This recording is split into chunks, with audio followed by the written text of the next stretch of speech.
those are some of the areas that I've seen and also felt personally. What are we doing? How are we doing? Where should we be making investments? Are we doing it in an ethical way? Are we being secure? I do see a lot of organizations that do spend an enormous amount of time trying to unlock that and figure out how do we do it secure, and then they get pressure from executives or the business and themselves if you're not moving fast enough. I'm trying to do it in the right manner, but you're not doing fast enough, and so you get this additional pressure from there as well. I recently met a CIO who just stepped into the position. There was a bit of chaos when he came in, and the first thing he wanted to do is get a lay of the land of just, I don't care if it's right or wrong, just turn the lights on and show me.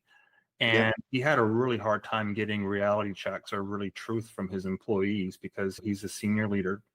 And he wanted to find out what his org structure looked like. He wanted to see what his technology landscape looked like. He wanted to see who was involved, what skill sets, how the system was being funded. And so he had all these questions, but no one would give him an answer because everyone was afraid of, if I share this, it's going to compromise or it's going to highlight all the problems. Yeah. Do you think CIOs want to have this information brought to light, or if you've been a CIO for a number of years, is it easier just to stay with what you know and to operate knowing that there's spots that you're not aware of? You need to know what's going on. You need to pull the truth. One of the things I do is we go through a discovery process, which is what kind of you talked about.